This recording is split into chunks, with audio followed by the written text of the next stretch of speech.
All right, and welcome everybody to Northpass's latest Fireside Chat, Customer Education, a must-have for growth. I'm really excited to bring you today not only one, but two great speakers, and that's because, frankly, we have a really great session at Inbound 2021 this year, and these will be your speakers. So, today I'm joined with the founder and CEO of Northpass, Steve Cornwell, as well as HubSpot's leader of HubSpot Academy, Courtney Sembler. So, I think we're really in for a great session today, so I'm really looking forward to this. That being said, please, Courtney and Steve, take a minute, introduce yourselves, tell everybody a bit about your respective roles at HubSpot and Northpass. Go for it, Courtney. Awesome. All right. Well, hello, everyone. As Richard just said, I'm Courtney Sembler. I currently look after our HubSpot Academy initiatives. So I've been at HubSpot for over 6 years now, which just seems absolutely incredible. And I've had lots of different roles. If you were a HubSpot customer 6 years ago, you might have actually talked to me in HubSpot support. If you learned with HubSpot Academy in the last 6 years, you probably saw me in the email marketing cert or the inbound cert. And now I have just the unbelievable opportunity to look after all of our educational content efforts. So that's from all the content you see in the Academy to the operations that make it happen to our international and localization efforts. And I've got some really great partners on our product team and our credential side to really make up what you see and experience in the Academy app. I am based in San Francisco, California. I moved back here after doing 6 years in Boston. So I put my time in the East Coast, but I'm much happier on the West Coast. And I initially started my career actually in the environmental nonprofit space. So the tech world was still new to me about 6 years ago. So for those of you who are just getting started in it, you can definitely make the transition from really any place. And you're a huge sports fan, as I just learned. I'm a huge sports fan. I am a diehard Niners, Lakers, Dodgers. It's kind of a weird combination, NorCal, SoCal sort of vibes there, but I'm excited for postseason for the Dodgers. We're going to win that World Series. I guarantee it. I love the call. Thanks, Courtney. Hey, everybody. My name is Steve Cornwell. I'm the founder of Northpass. If you don't know Northpass, we are a learning platform that specializes in helping businesses onboard, educate, certify, train customers as well as partners as well. And this is just going to be an awesome chat. I've been a huge fan of the HubSpot Academy for years. We've been a HubSpot customer for years, always probably one of the first adopters of the CRM and put our teams through the Academy. So it's great to be chatting with you. I'm really passionate about customer education. I got Northpass started at the end of, just right around 2014 or so, and really founded the business based on a problem I had in a prior business, which was training our customers and figuring out how we really scale our growing business efficiently. So here we are, 7 years later or so, and the whole domain is exploding, right? It's like its own category now. So this is a really, really exciting time. Great stuff. And I'm Richard. I'm the moderator. I oversee marketing here at Northpass. And once again, really excited to have this conversation today. So just one note about housekeeping though. If you have any questions, just feel free to, hit the Q&A function below, put in your question, and we're going to have a little bit of interactive discussion to start. And then at the end of this session, we'll have a little bit of live Q&A. So please use the Q&A function down below. All right, cool. Well, thank you, Steve. Thank you, Courtney. Let's get going. So Courtney, just tell me a little bit about your background and how you essentially cut your teeth in customer education as a HubSpot Academy professor. And then from there, if you can just tell us a little bit about how you essentially wound up at the helm of all things HubSpot Academy, that'd be really great. Yeah, it's definitely an interesting piece. It wasn't necessarily a linear line. Like I mentioned, I initially started my career in the environmental nonprofit space, was using a competitor of HubSpot as a CRM, and was looking to kind of bring on a new CRM. And instead of implementing HubSpot, I just decided to join HubSpot, and initially was teaching customers how to use our product. And it was putting me at the front lines of a lot of issues they were experiencing of, how do you connect this tool with that tool? And wound up moving into more of a teaching function in that org in customer success. And that's when I got connected with the founders of HubSpot Academy, Mark Killens and Chris LaDolce, and really was like, this is what I need to do. I want to be able to do this on that kind of one-to-many scale. And wound up being able to take an opportunity as an email marketing professor, which was previous experience I had doing that for the nonprofit, and ended up being a professor for quite a few years. I really enjoyed what, Steve, you and I were talking about this a little bit before we jumped on, being able to talk to customers one-to-one, hear what they were doing, hear the struggles, and then take all of that and put it into an on-demand format so that thousands of people around the world could consume it, that it was really equitable in that learning experience. It wasn't just, oh, you met me at a conference and you got that insight, but taking that further out. From there, I took a pretty sharp left turn. I wasn't really thinking I was going to go into management or do those types of things, but had the opportunity to start leading a group of professors. And from there, I like to say the rest is history, as I really settled into what I saw as even the bigger opportunity, which is how do we set process and structure and formulate sort of how we create the educational content? What are those core pieces that we need? Who are the people we need on the team? Like I mentioned, we have a really strong content operations pillar inside of the academy because it's so important. You can't just create the content. You need to be able to have that structure, that revision, that process behind it.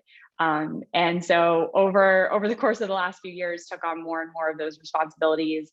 And at the end of last year, took on the role I have now, which is I look after now the 30 plus person team that's creating all the educational content that you see in 5, sometimes 6 languages. And that's been the focus for me for the last few years, is really pushing on the being able to have equitable learning experiences, not just in English, but in multiple different languages. There's probably a lot more inside of each of those twists and turns, but essentially over the last 6 years went from working one-to-one with customers to now being able to help facilitate the academy efforts at scale. Got it. Okay, really great. So Steve, what about you? Can you just tell us a little bit about your journey in the world of SaaS, and then how you first discovered the wonderful world of customer training? Yeah, sure. Absolutely. So I started my career in SaaS right after, I don't think it wasn't called SaaS then, but essentially what it was.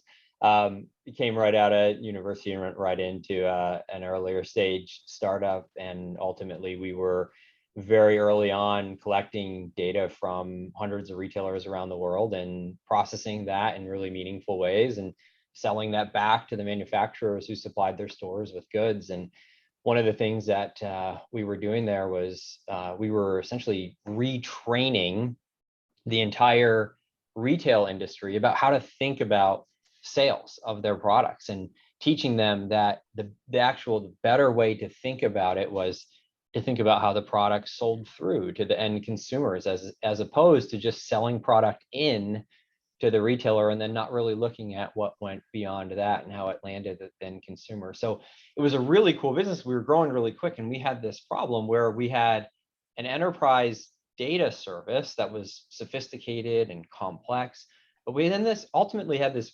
big mental model shift that we needed to promote into the market. So we had product training and product education needs, but also just a big change in the way people thought about analysis within the retail world. And so that was a theme through the whole journey through that company.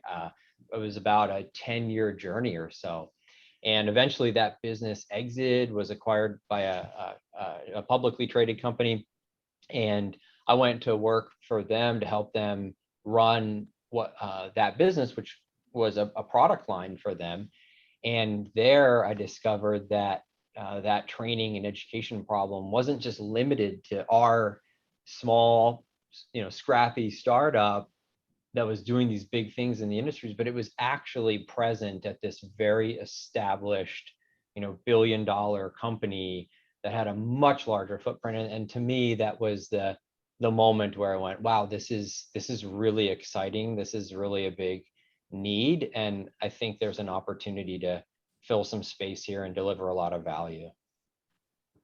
Got it. I love that, Steve, too, with some of those pieces that you've seen of, now I know, as we mentioned at the beginning of this, of like customer education now is just like exploding again, Like Yep. 2020 put us through the ringer, but I think very positively kind of reinvigorated everyone's understanding and passion for customer ed, particularly in like a remote world, can set you apart. And it's not just one company's problem or one company's issue. It is really wide scale on how we can use it.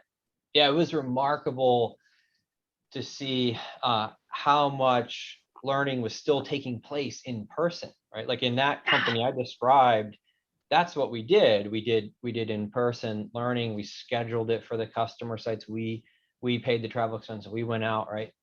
But just today, we have a town hall Tuesday, and every other town hall we invite one of our customers on. And so we had a customer on. They were talking about their program, and they said that prior to 2020, they were still doing most of their training in person. In 2020, it was the catalyzing event where they said, hey, we're gonna bring this online.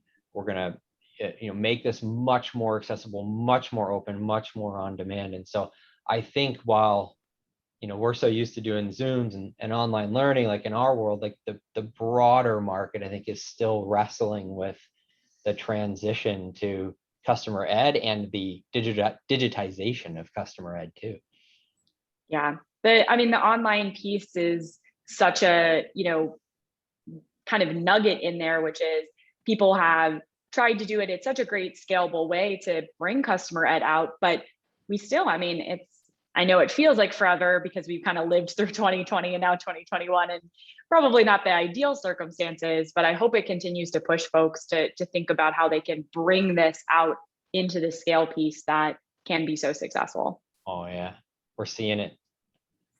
Now, just building upon that, Steve, just curious, aside from the pandemic and everything that happened with COVID, do you have any thoughts as to why customer education has become the hot topic of today?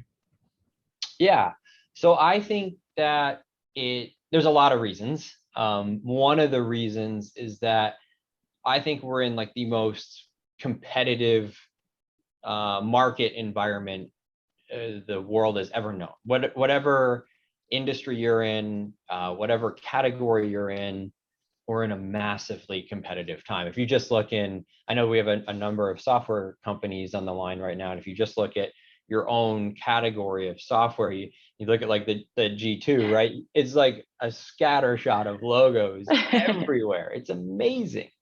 And there's so many reasons for that would be way off topic to talk about today. But when you look across all industries, the point is it's really, really competitive. And so businesses need to look at ways to differentiate, different ways to stand out, and ways to really connect with the customer in a higher order way. And so I think that companies that are going to be on the forefront of growth and really taking category leadership positions are going to be the ones that really invest heavily, not only in their product and their go-to-market strategy, but in their customer experience. And I think that one of the most critical enablers of the customer experience is customer education, because from awareness all the way through certification and onboarding and product adoption and everything in between that whole spectrum, customer education can really drive and enable that customer experience. And I think the companies that are tuning into customer CX and really taking it seriously are more and more companies doing that. And I think they're turning to customer education more. So I think that's one. I think that's a big one. And then I think the other big one is that, again, at a macro level, we're seeing like a really big rotation of how companies are moving from a transaction-oriented environment where you just buy a product and leave to a relationship and subscription-oriented environment. And so we've gone from a sale price from being like the main metric of success to lifetime value and retention being the main metric. And so in order to really fuel that lifetime value in this new economy, you really need tools to do that. And I think customer education is an incredible one to put in the tool set. Thank you, Steve. Okay, so moving along. So personally, I think it's safe to say that HubSpot has created the very best customer academy. I know Steve and I have talked about this quite a bit, but it has definitely set the benchmark. So that being said, Courtney, can you just give everyone an idea of the size and scale of the HubSpot Academy as it exists today? Yes, it's always exciting when someone gives you the opportunity to explain that. When I joined the HubSpot Academy sort of initiative and team, over 4.5, 5 years ago, we were doing a lot. We had certifications, we were growing.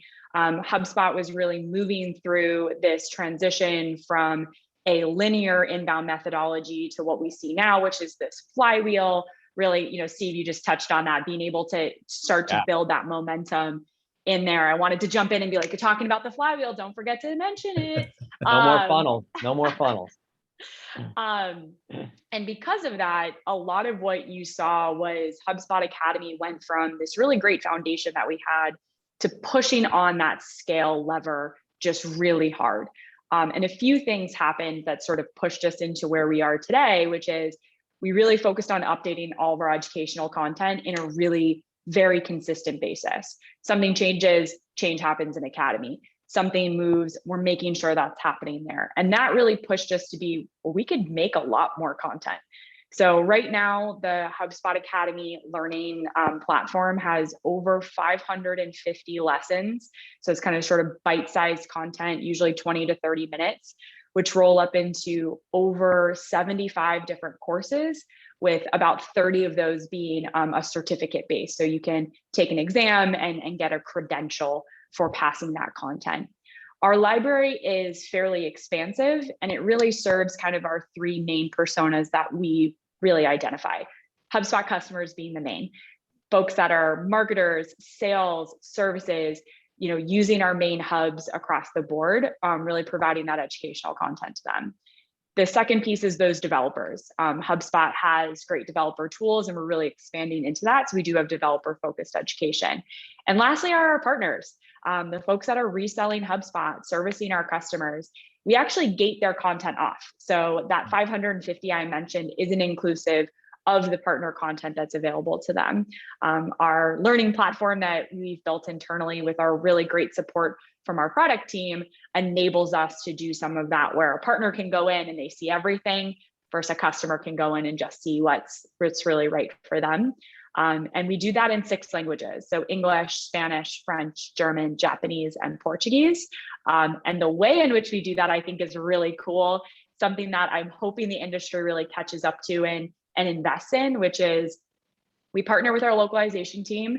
They provide us our text translation of our content, but we actually have inbound professors based in all the regions that we educate in, and they are developing the content. So they take that base translation, but they make it their own.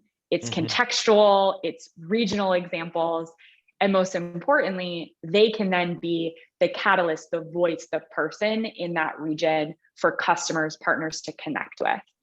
So it's not, oh, it's great that it's in Spanish, but I can't talk to someone in Spanish about the content. This really enables us to take that global approach. We've been doing that for about 2 years, and I don't have the exact numbers off my head right now, but I would say a good majority of our content is localized. We still have a way to go. If anyone's listening to this that works at HubSpot, I know we have a way to go. We're working on it, but we do really see 2022 as now the scale for international content as well. And everything I just mentioned is just in the HubSpot Academy app. It's not reflective of the work we do on the HubSpot community, on our HubSpot user group program, or in our education partner program, where universities are teaching in HubSpot and Academy content in the classroom, as well as our HubSpot certified trainers. We actually certify folks to teach on our behalf in live training settings. I could probably go on, but there's quite a bit of scale from where you see even just 5 or 6 years ago. And I'm here to tell you, we're not slowing down anytime soon. So we're hoping that continues to grow as HubSpot grows as well. Hey, Courtney, I think there are a couple of things you mentioned that I know are top of mind for people that I interact with in the market. One is these audiences that you serve. It's such a spectrum there. And then the other is drilling a little more into the localization. So on the audiences, I've often heard people say, hey, how much can we plan to reuse content between customers and partners? What's been your experience with the reusability and kind of the leverage you get out of one piece of content versus having to really tailor that into your personas? It's a great question. And to be honest, we've done it in a few different ways.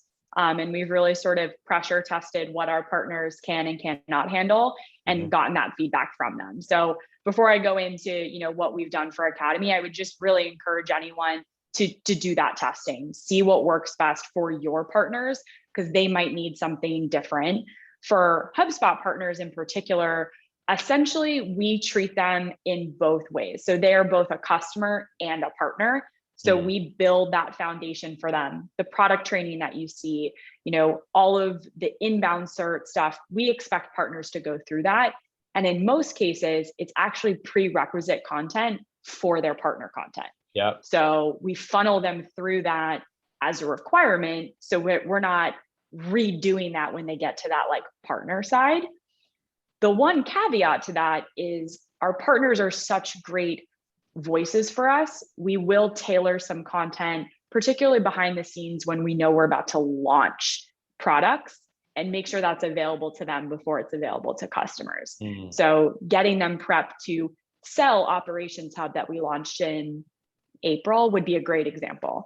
They had content before our customers did, but once it's launched, they go back into that sort of customer funnel piece where they'll take the Operations Hub cert, they'll take the revenue operations cert, just like a customer would.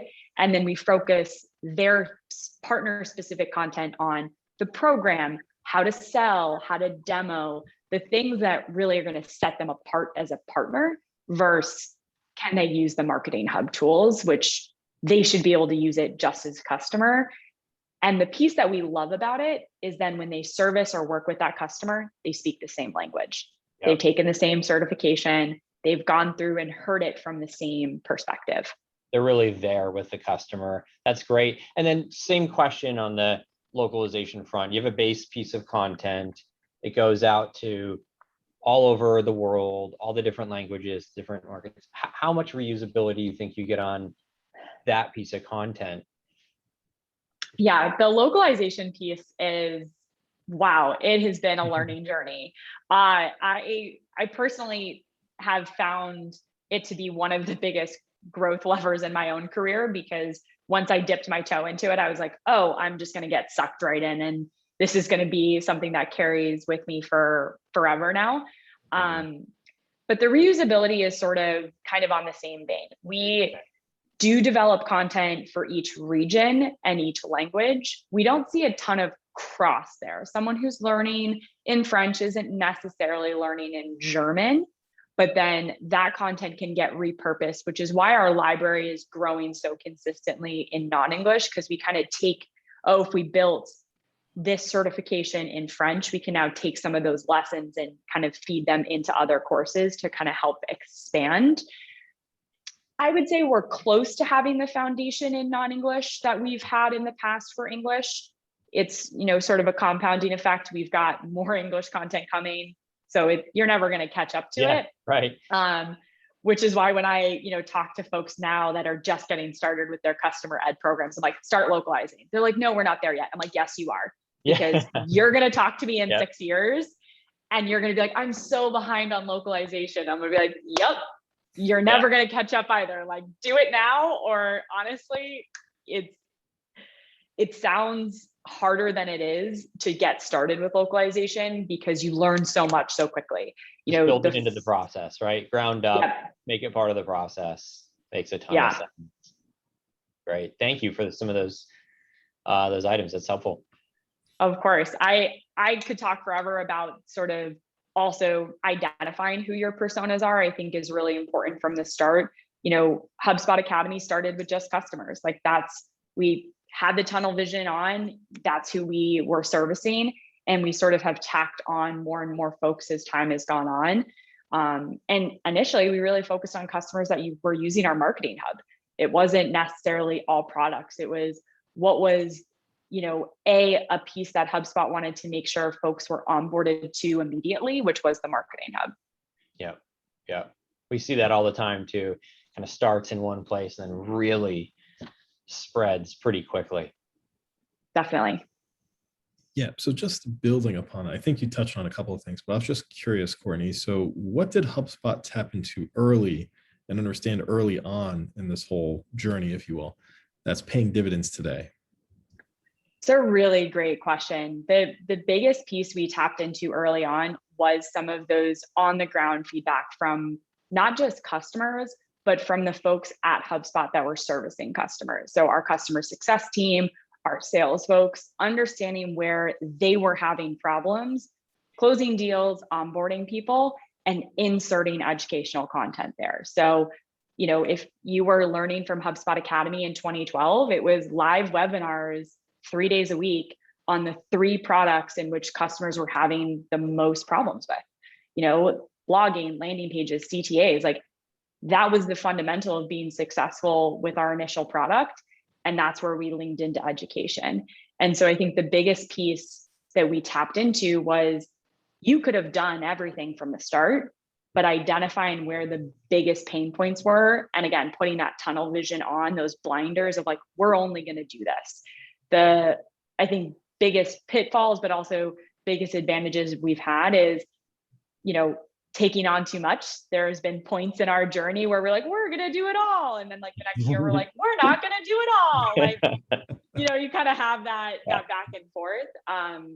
But the other piece too, that has been so critical for us is tapping into the core methodology that HubSpot followed. So that's the inbound methodology for us. It's evolved. We have so many iterations of that, but you hear that same message in all of our educational content. It is consistent. It is, of course, on brand, but being able to tie it back to something that's so structured has kept us really consistent in our educational content. And on top of that, having a really consistent structure for the education that you see. So we use a very similar kind of why, how, what format where why is this important? How is it going to impact? What does it look like? So when you come to an academy lesson, you feel like you're going to have the same experience as when you came a week ago, a month ago, et cetera. And that consistency keeps people coming back. There's always opportunity to improve it, make it more fun, make it more lively, but knowing that you're going to get that same experience when you engage with academy educational content are just a few of the things that I would say we tapped into early on that pay off now. Got it. And just moving a little bit along from that, we're going to actually switch gears a little bit, just go into more of talking about growth. So Courtney, just a little bit, can you just give us a little bit of color how the HubSpot Academy has been actually a critical component of HubSpot's growth engine? Definitely. The initial piece of that, which is probably common with lots of folks, is it helped with onboarding, which meant that we had better customers that were using our products from day one, which meant that they retained. They were a customer longer, they bought more products.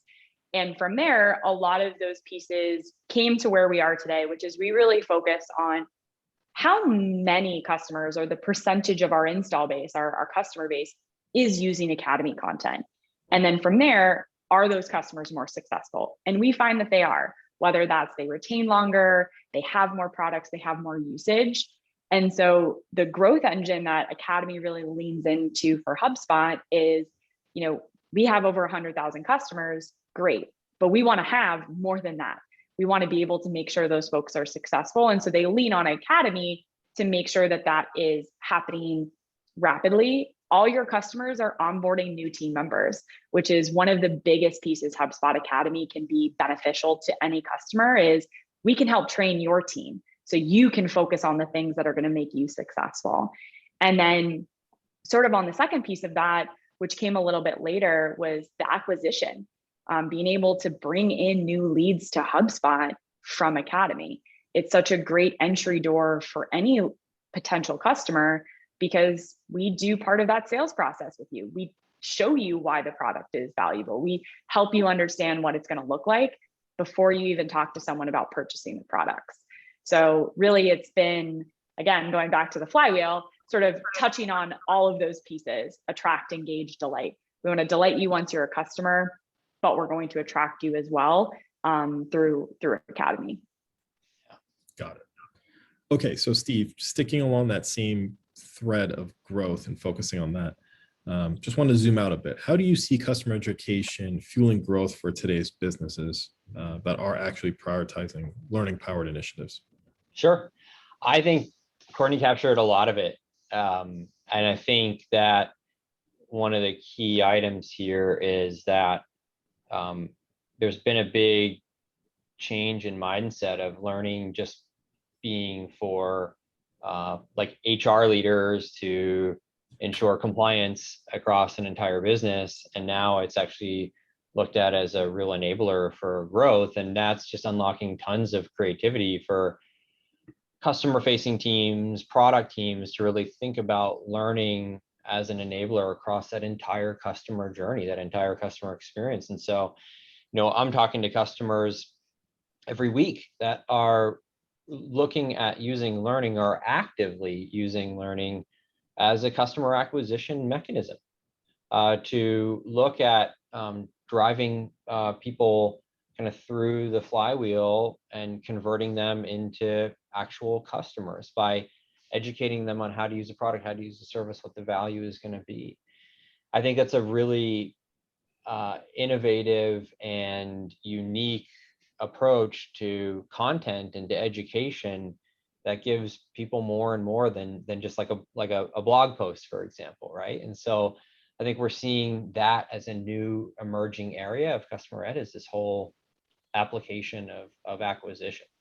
And I think one of the things driving this is like the whole product-led growth movement, right? So some companies are founded product-led and they're entirely self-serve. Other companies, if you're not that, you're probably looking at how do you adapt some of those concepts to your current business to just provide a better customer experience. And I think customer ed, whether you're pure play product-led growth or whether you're starting to adapt some of those concepts into your business, either wherever you are on that spectrum, I think customer education plays a big role in helping you get there and because that's ultimately, what is that ultimately about, right? It's about equipping those end users with the ability to be more self-sufficient on their own.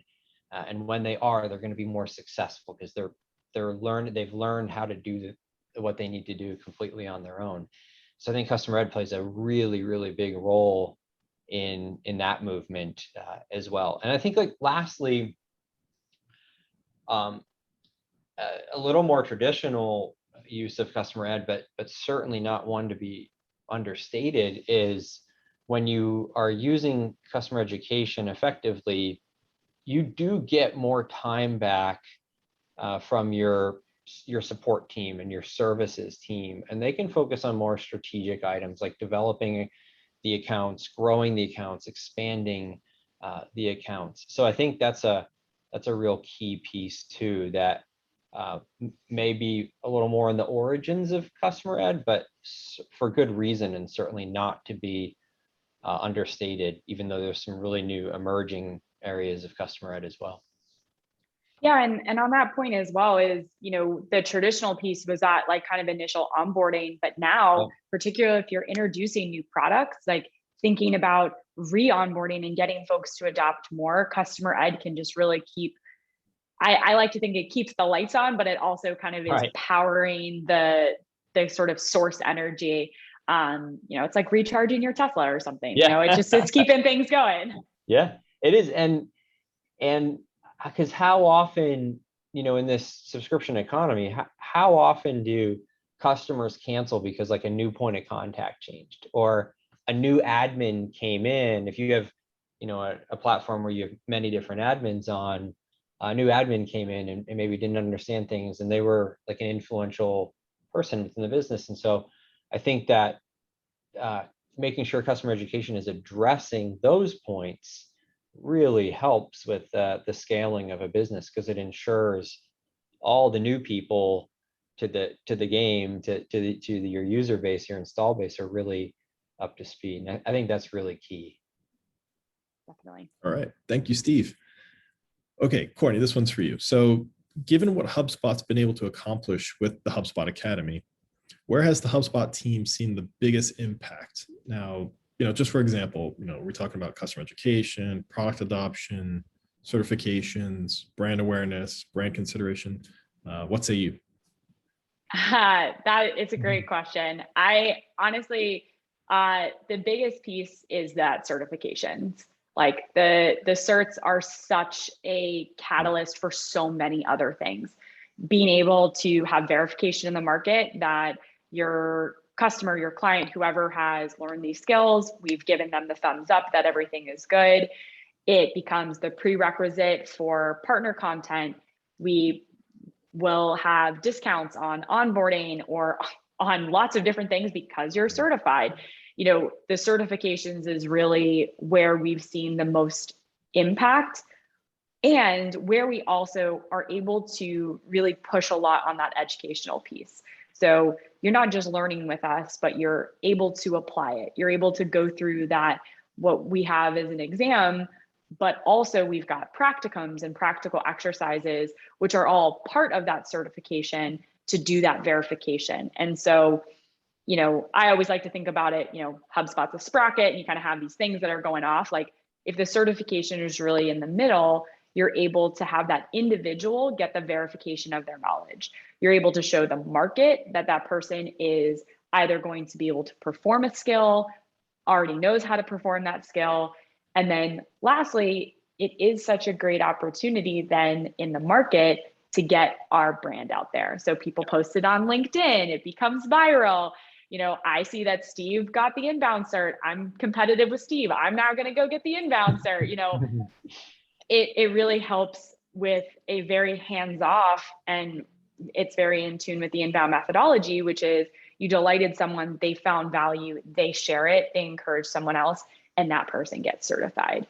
And so that's where we've leaned in a lot, and the biggest impact has been had. Now it has downstream effects, product usage, brand consideration, all those pieces are part of it.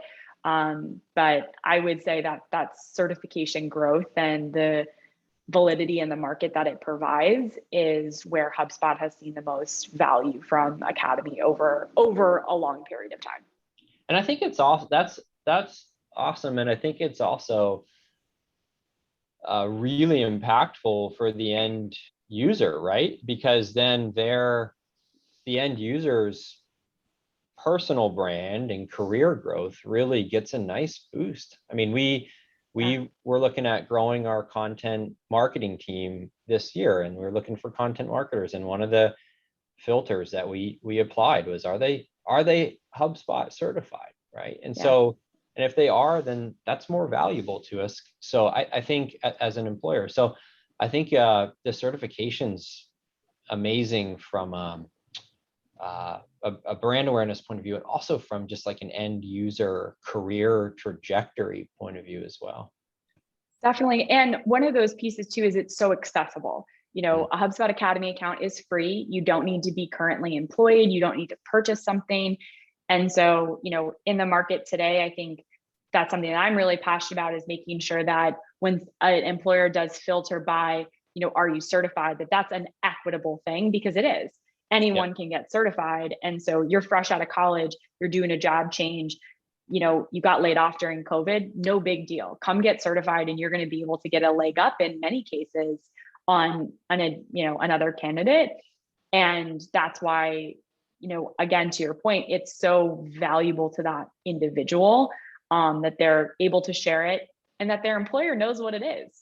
I hold a bunch of certificates and a bunch of random things, and I list them on my resume, but I'm sure someone's like, oh, okay. But, you see HubSpot Academy and you're like, oh, gotcha. It kind of has that same validity that you're going to be able to be like, oh, you graduated from, a 4-year degree program. Yeah. And I think maybe a challenge or an opportunity for everybody on the line today is, think about your business. When I was in the startup before Northpass, we were in the retail data business, really niche business, but we were the #1 education provider in that space, right? Like we were the leading provider of education in that niche area. HubSpot Academy's probably created more marketers more marketing careers for people than any university out there, right? And so really big market. So for everyone on the line, what's your market? And how can you think beyond your product, your actual, like, how to use the product, and think about how can you become the #1 provider of education within your domain, whether it's really narrow like my last business, or whether it's really broad like Courtney's business. How can you become the #1 provider of education? Great Yeah, point. and it's going to essentially build your talent pool as well, because those people are then going to want to come work for you.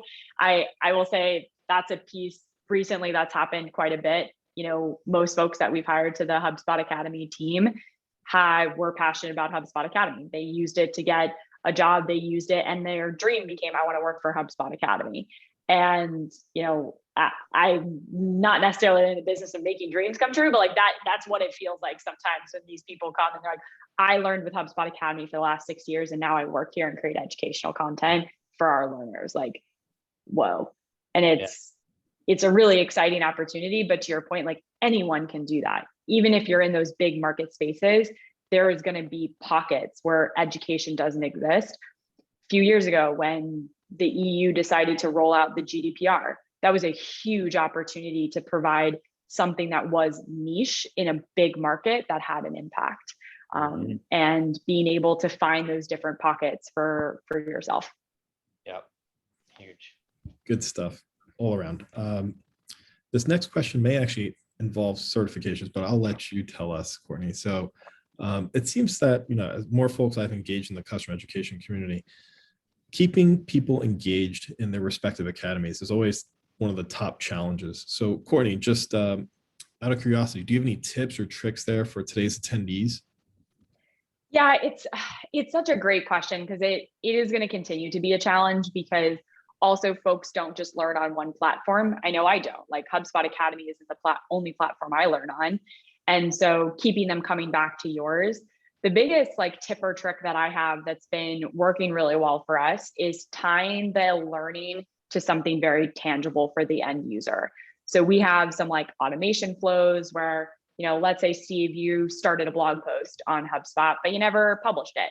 We're going to trigger you an email that says, hey, Steve, like, struggling with your blog, here's a cool lesson from Academy about how to great blog content or something. And so it keeps you going, but it keeps you tied to your goals, not just like, hey, did you forget that we have Academy? Because like, you probably did, but like, reminding you isn't gonna be enough. But being able to say, hey, here's a piece.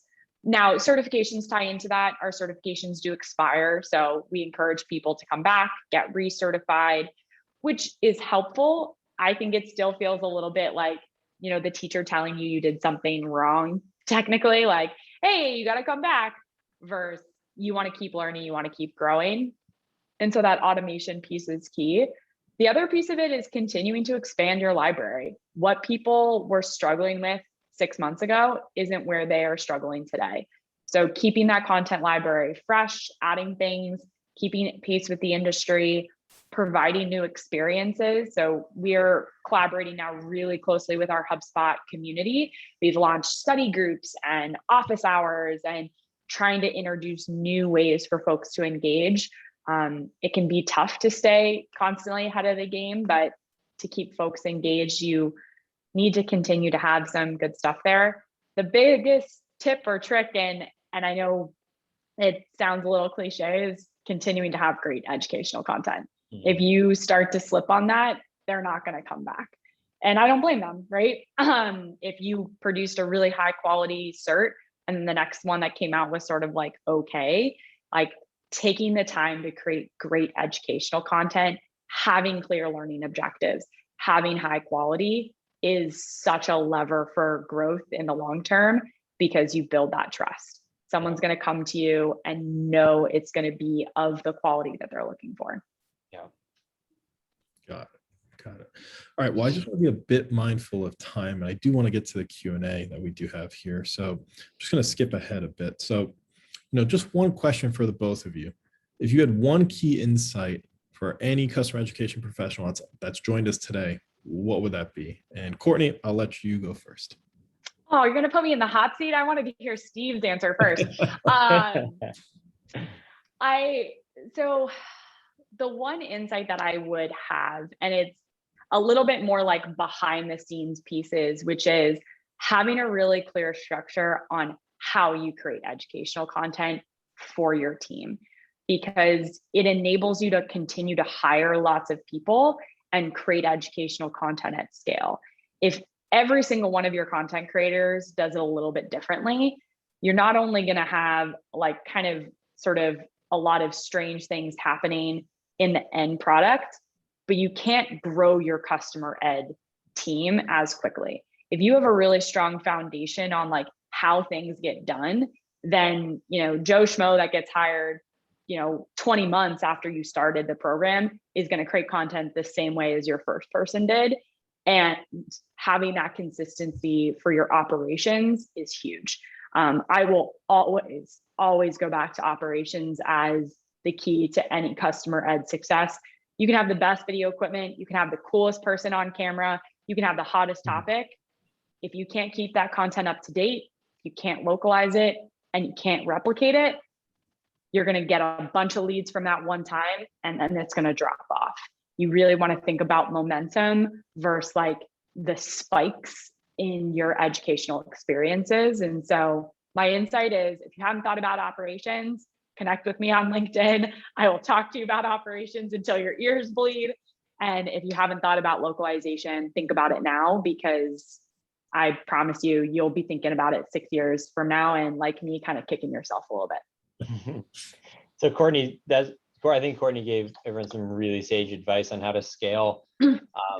I'll come at it a little kind of earlier stage, I guess, and like how to start. My advice there would just be like single owner, single problem. It's so easy to look at the big academies out there and go, wow, that's amazing. Like, I'm going to have that in 3 months. But then you kind of just get crushed by the pressure of what that actually is. And it could look too intimidating to even start. So I think like keeping the perspective that these things take a while to build. So single owner and single problem, someone's got to own it.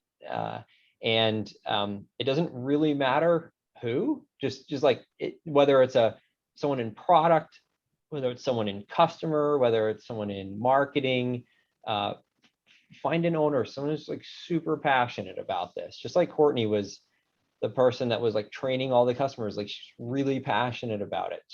Who in your company, or if it's you yourself, like, are you really passionate about it? Who in your company is really passionate about it? Make them the owner, and then focus on a single problem. So if it is onboarding, like solve just the onboarding problem. Don't worry about the acquisition problem, the retention problem, the product adoption problem. I'm sure there's educational opportunities in that whole life cycle, but just focus on one thing and solve that. And then it will grow, right? Like the flywheel will start, and you will get feedback. I think the single owner, single problem will result in faster time to market and faster customer feedback, which will then just loop back into the whole process. And then you can just grow from there. So that would be my recommendation on how to start. Single owner, it's so important. So important. And to your point, it really doesn't matter. HubSpot Academy has sat in customer success. We've sat in marketing.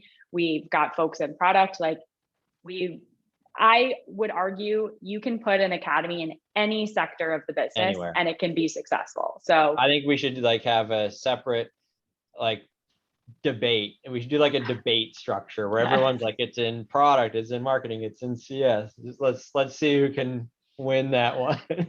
Yeah, I was like, no one's gonna win. We're all winners. We're all winners. Everybody wins that one. I think it's really helpful because depending on your company structure, you can get started from any of those places. And so, if it really is a product adoption problem, and if you're starting from the product, great. If it's really a retention problem and you're starting from customer success, it honestly, to me, it makes it easier for anyone to get started with customer ed, because it's not like you need your CEO to build a team that's placed in this one place and you need them to have no. Find someone who's passionate wherever they are in the business, have them start running. Yeah, absolutely. All right, great. So that being all said, let's actually roll into some Q&A. And if you have any more questions for any of our attendees here today joining us, please feel free to enter them in the chat and we'll try and get to them. We are a little bit crunched for time, but we'll get going right now as best we can. So first one. So do you have any insights on good software for helping you create more interactive or get your hands dirty type of trainings? Something along the lines of an app simulator. I got a great one. It's the product's called IORAD. It's really awesome, and they're a great team too. So check them out, or find me on LinkedIn. I'll get you intro to them, and it's really great. Awesome, perfect. Okay. I think this one would be a good one for you, Courtney. Any tips on how to keep your content updated? I'm assuming the product changes with time and previous product related tutorials and content is being updated. Oh my goodness. This is my favorite problem to solve. If you haven't thought about this already, it's definitely kind of, I think something that happens when you are trying to scale more so than when you're first getting started. When you're first getting started, you're probably taking content down more often. You're sort of iterating on it. But the HubSpot product is changing right now, which means that I have content that's about to go out to date from like 6 or 7 different content creators. So the way in which we do this today is we actually have a central database that has every single piece of Academy content that you see in the Academy app. It's a back-end system, and it has the current status, the owner, but most importantly, it has a tag of what product it shows in a screenshot, in a tutorial, anything like that. And then we have this really cool integration where an API pulls in all the product changes from our product team, and the database matches those two together, and then we audit and iterate. Now, if you don't have a database like that, if you don't want to build one, you can still use that same concept, which is make sure you have a list of all of your content somewhere and some understanding of what product is in there. And then whether it's your content creator, whether it's you or someone else, finding a way to get updates consistently on what product's changing and do that manually. I would say that don't wait for the quarter or a biannual review. Make it just part of your content creator's process, because then you never get behind. It is just something where it's like they check on it weekly, monthly, and they keep it up to date. We used to kind of do that long pause of like, once a year we reviewed everything, and then you have this huge backlog of content that needs to be updated, and you can't create the net new content, which is really honestly a big blocker with senior leadership if you can't add stuff to the database. So what I encourage you to do, make it part of your process, put it on your content creators. They're the ones who are going to be closest to the content and closer to the changes, and then just have that iteration in the database. If you want to talk more about what Academy has specifically done, we actually have implemented a database with Airtable, which is kind of fun. It sort of does a lot of that syncing for us, but process, and do it as often as the product changes. And the last thing I'll say on that is like, we do have like tiers of that, like things that are an overhaul versus like a minor update, just to help our content operations team understand the scale. Got it. Okay. I was like, I could do an entire session on updated content. I tried to like spew all of that out, but like I could talk about that all day. Oh, we know it. We know it. Okay, so here's the next one. So this one, actually, I think both of you can probably weigh in on. It's, do you feel community is a component of an academy, or is it a complement? Want to go on that one, Courtney? You want me to take that to kick off? I was like, it's a really great question. And I feel like that's another one that could be debated fairly heavily. My perspective on it is it's a great complement. Right now, the way that Academy is set up with our community is like we're 2 pillars under the same org. So we roll up into the same person, but we still have separate initiatives. I would say more often than not, your community serves beyond just the educational content. Maybe it's a support function or other things, which is why I think they should be fairly linked, but still separate initiatives. Yeah, I don't really have anything to add to that other than I agree. The community spans so many different areas of the experience. So I think they're tightly decoupled, but tightly integrated, I think is where you're going to get the best results. Yeah. If you can find a way for like community to be a part of your Academy application, like whether it's a plugin or if it's visible, I think that's really helpful. Right now, Academy just does that manually. We like insert links to community, and I mean, it's not very sophisticated, but it helps with just keeping those aligned. I think about it a lot like your probably knowledge-based product where you have your technical documentation closely linked, but separate. Yep, agreed. I think there's a really interesting ecosystem, another fireside chat topic of help desk, knowledge base, right? And then community, academy. I think those three areas underpinned by CRM, I think are like really interesting architectures that are forming, and they're starting to really come into focus. Yeah. I know we're right at time. Robin just added an awesome question in here on process documentation. Robin, please connect with me on LinkedIn. I have lots of opinions on this, but we do have an operations lane where it is a part of multiple people's like basically assignment or responsibilities to share that, because if you assign it to just one person, it can get really complicated quickly. Okay. And there's one more question. So really briefly, how is today's conversation, this fireside chat, going to be different or differentiated from what you guys are going to be speaking about at Inbound 2021 in just a couple of weeks now? I know it's coming up around the corner, but Steve actually gave a really great intro to what we're going to dive into earlier. We're really going to get more into that momentum building, how customer ed is really serving as that growth engine to attract people, to engage them, to delight them, for the brand consideration for acquisition. Honestly, if you lead a customer education team or you're thinking about a customer education team, our inbound session is really going to be for you to think about that strategic level, to help get buy-in from your leadership team if you don't already have buy-in, but also talk about the value it's going to produce at the end. Yep. How customer EDU snaps into all areas of the flywheel, right? Yep. All right, great. Well, thank you, everybody. I just want to say thank you for all of our attendees. Thank you, Steve. Thank you, Courtney, for having such a great session with us today. If you have the opportunity, for all of our attendees, if you're not familiar with Northpass for HubSpot, well, now you know. We have created this integration, and it's really the first of its kind. Northpass is the first advanced learning platform that connects the LMS and the CRM. So you can definitely go check that out at our app marketplace listing. We highly recommend it. And also, as we just mentioned, Steve and Courtney will be doing a 60-minute educational session at this year's Inbound 2021 on day one. So you've heard it here first. Check it out. Make sure to join.